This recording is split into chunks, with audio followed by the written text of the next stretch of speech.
Kwik, the official goal of soccer, presents Kwik Chat, a quick-hitting interview series with some of the top people from around the soccer world. We discover how coaches got to their position and advice they give to a younger self. Welcome to Kwik Chat.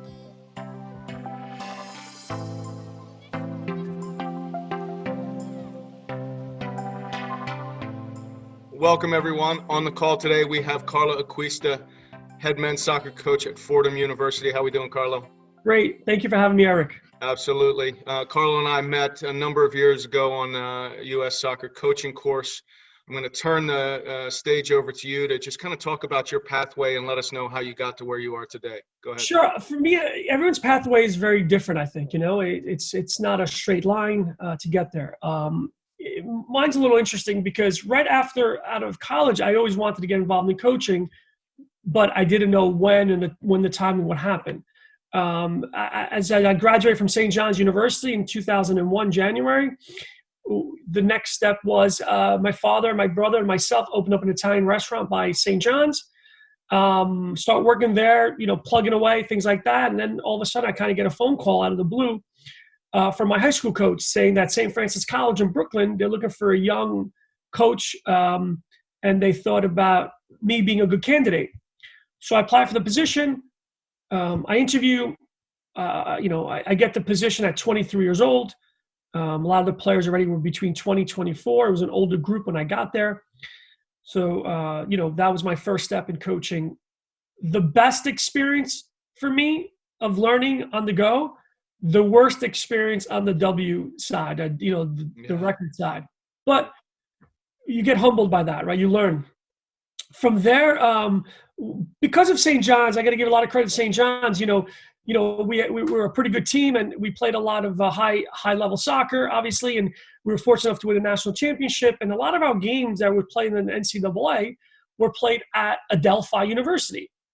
So why do I bring that up? The athletic director, the former head coach there, people there knew our team pretty well because we played there, a handful of times.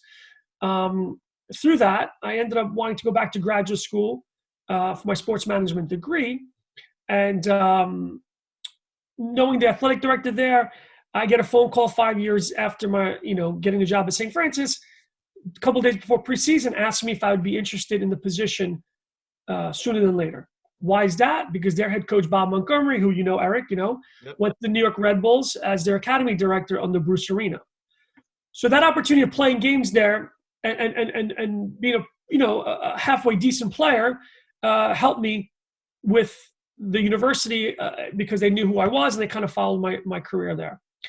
Get to Adelphi, great years, 11 years there, 11 seasons, great experience. We transitioned from Division I to Division II. We were an independent team in Division I. We did okay. We were solid. We were pretty good. We turned over to Division II and we were very good. We were a top 10 program in the country. In 2016, ended up as number 5 team in the country, lost in shootouts in the quarterfinals to the eventual finalist, Charleston, West Virginia. We had some good success. I felt that was it. I gave them everything, being at a school like Adelphi. And a job opened up at the New York Red Bulls as a scout, as a first team and second team scout. I was always into evaluating players, valuations of players. I'm a kind of a geek with that. I pay attention to that. I think that's very important in the college game as well, is how you personally evaluate a player. So I went to the pro ranks and enjoyed myself. We had a great time, spent a year there, didn't think about leaving until a couple pretty good college jobs open up and you get phone calls from the athletic directors, asking if I'd be interested in coming back.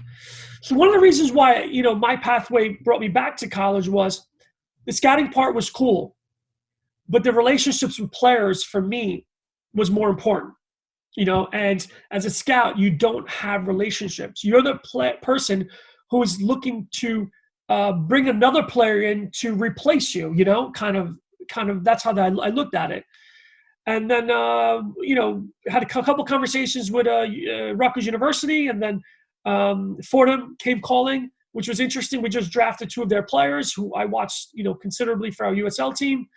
And then, got myself back into college. And honestly, my pathway is a little bit different from others, but that's the pathway from St. Francis to Adelphi to New York Red Bulls to Fordham. Right. You had mentioned when you were talking about St. Francis, your best coaching experience there. Overall, would you rate that your best coaching experience, or is there another one? For me, I learned so much with my experiences. St. Francis is a New York school. It's a melting pot. Okay, Right. I was very comfortable there recruiting as a young person, trying to navigate my way. Sometimes your best experiences are not your winning and losing, right?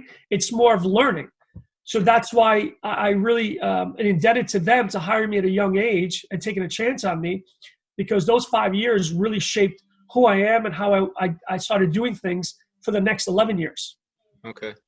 On the flip side, in all of your years, worst coaching experience? The transition from Division I to Division II was very difficult. I was still a young and experienced, I would say, manager, right? Because you got to manage people and expectations and on the learning side. That was very difficult for me to make the transition, because do I spend money on a recruiting class where I got to tell them we're going Division II, right? Or do I wait, save the money until we make the transition with a decent team and then build from there? I didn't know what we were getting ourselves into at that moment, Right. So that was a very difficult year. And we did a very poor job on the record, 3-13, my final year in Division I with Adelphi. But in the long term, it helped us propel us into an elite category in Division II. Gotcha.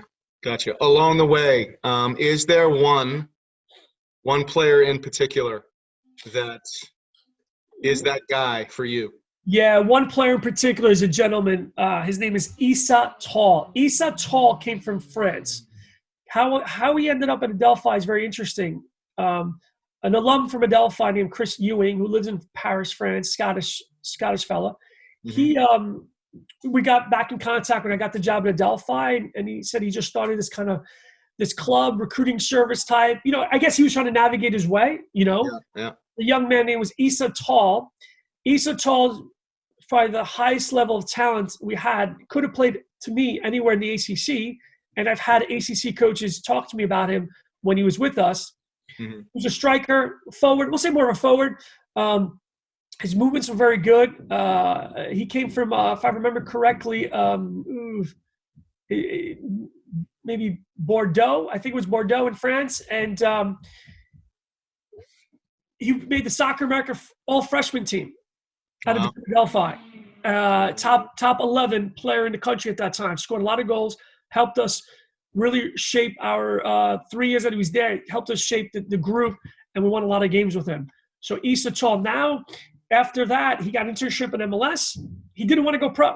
I mean, I've had sporting directors that you know very well calling me and asking me more about him and maybe getting him on his GA deal back then, Right. But he did not want to go pro. He went down that path. He ended up actually going to the league office, working under Alfonso Mondello in the competition department. After that, he moved in with Tim Bizbachenko to TFC as like a young scout and kind of his chief of staff guy. Mm-hmm. And then from there, kind of took off and he moved to FIFA and lives in Switzerland. Oh wow! So he's a go-getter. He did a great job. He was excellent. He was an excellent player. Do you stay in touch with him? Very little. It's not easy to stay in touch with a lot of people. It's easier for them to stay in touch with me, right? It's one coach and coach hundreds of people. Right. You talked about your stops, St. Francis, Adelphi, Fordham. How did you go about the licensing part of the coaching piece of it? How did you go about that?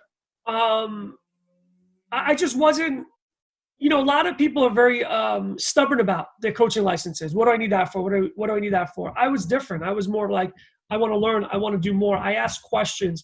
I asked people around me that I played for, which direction should I go? And I thought the USSF path was the best way for me.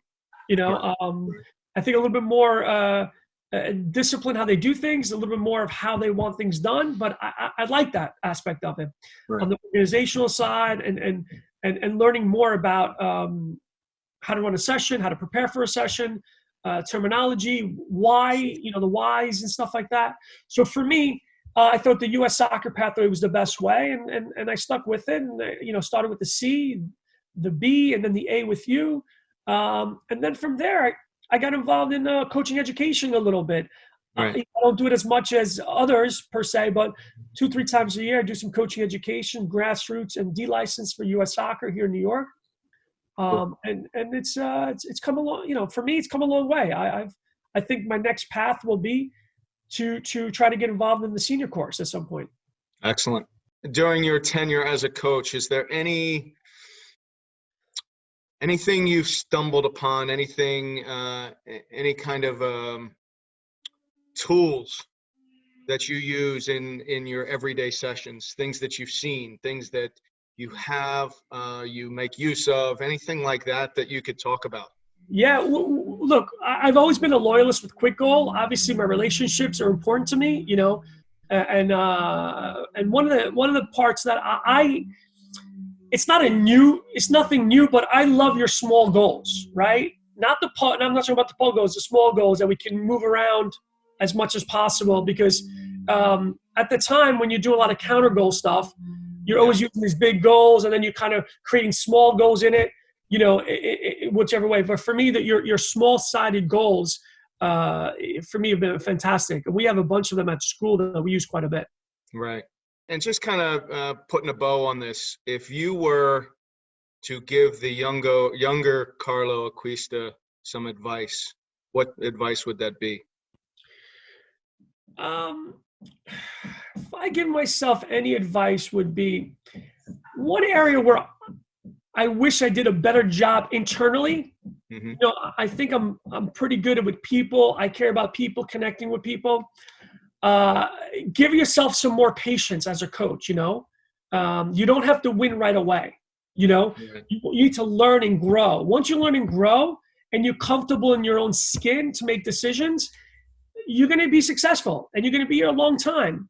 Another part is, and I'm a little more old school, right, Eric, is you might not make money right away. You got to stick with it. You know, it's not easy. You got to be driven. You got to be humble. You got to do a couple different things. But all those experiences will help you and shape you into hopefully the next step or a prominent position in the game. Right. Well, awesome. Carlo, thanks. Quick chat with you. It's been great to catch up. I appreciate your time. Thanks so much. Good luck with whatever the season or the spring season offers it for. Who knows? But we'll keep our eyes on you, and all the best. Thanks so much. Thank you again for having me. Appreciate it, Eric. Talk to you soon. Appreciate it, Carlo. All the best, buddy. Take care.